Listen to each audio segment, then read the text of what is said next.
Good afternoon. I'd like to open up the public hearing on CACR10 at this time, and the chair recognizes the prime sponsor, Representative Darryl.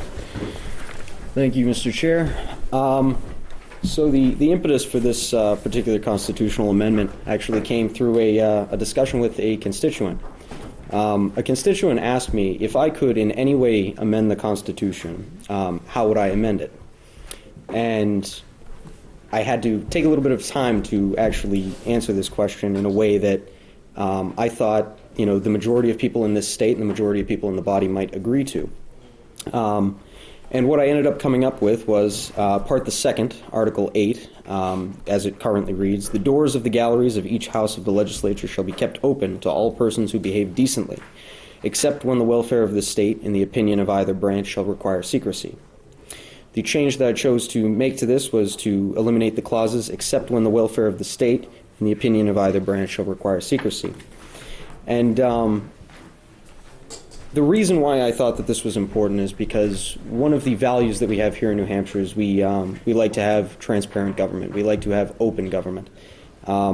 We consider it an assault on our rights and our liberties to be deprived of the knowledge of the proceedings of government.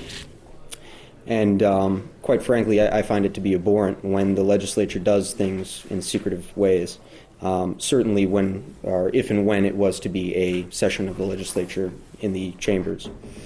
So therefore, I found this appropriate.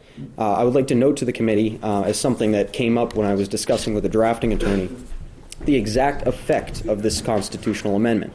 To avoid any confusion, this would not affect committee meetings. You would effectively still be able to close a committee meeting because, as the text reads, the doors of the galleries. So this specifically applies to the legislature when in session in the chambers.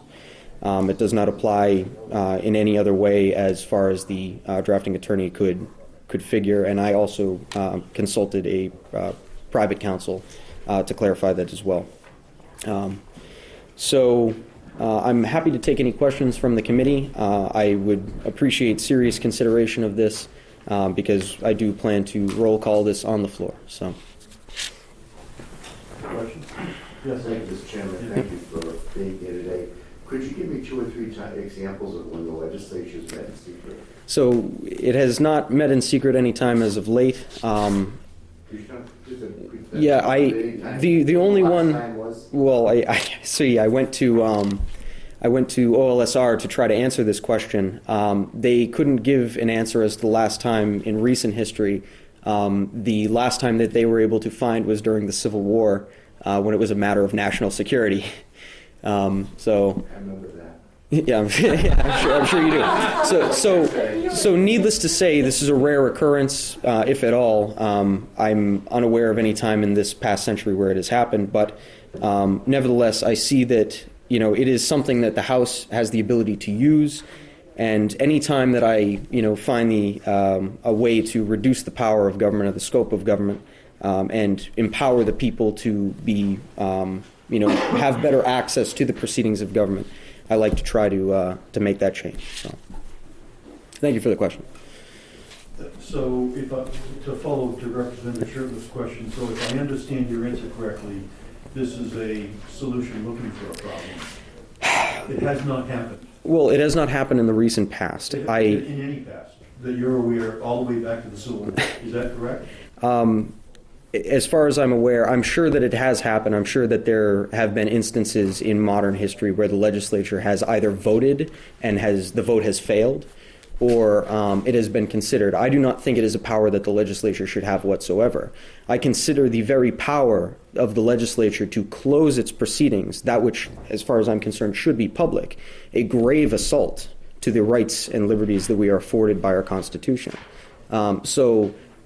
Although, you may call it a solution looking for a problem, I see the problem is the very existence of the provision enabling and empowering the legislature to make that choice. I do not think it is the choice of the legislature. I think that it is the choice of the people. Thank you. So. No other questions. We thank you for your testimony. The chair recognizes the House Clerk, Clerk Smith. Thank you, Mr. Chairman, members of the committee. For the record, Paul Smith, I'm the clerk of the House. I appear neither in favor nor opposed to this legislation. However, there are a couple of things that I think it is important to address. One, Representative Dyer mentioned the last time an event of this nature occurred. It was during the Civil War. It was a matter of national security at the time. The president, as you know, was in direct contact with governors and the legislatures to raise armies to directly serve the United States, which at the time was going through an interesting dilemma.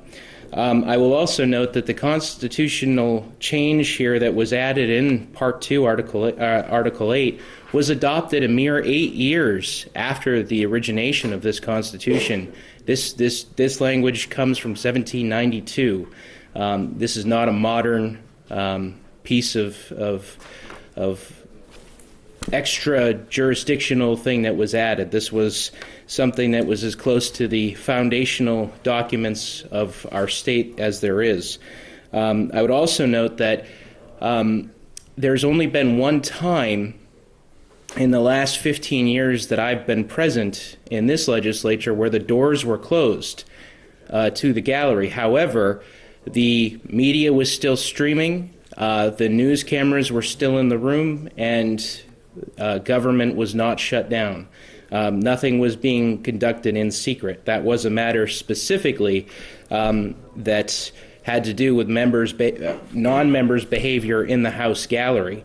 And I would mention as well that language wouldn't change with the adoption of this amendment. The gallery itself could still be cleared pending disruptions coming from the gallery. So those are just a couple of quick points that I thought was important to add here.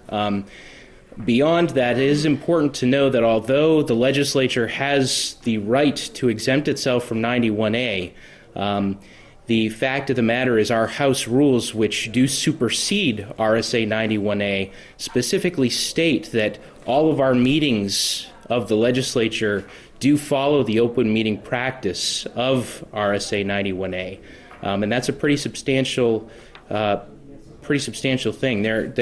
I see here there's a recording device on the table. We oftentimes have video cameras. Everything we do is in the open. So I thought it was just important to clarify those few pointers. Thank you. Questions from the committee? Seeing no, we thank you. Chair recognizes Representative Stone.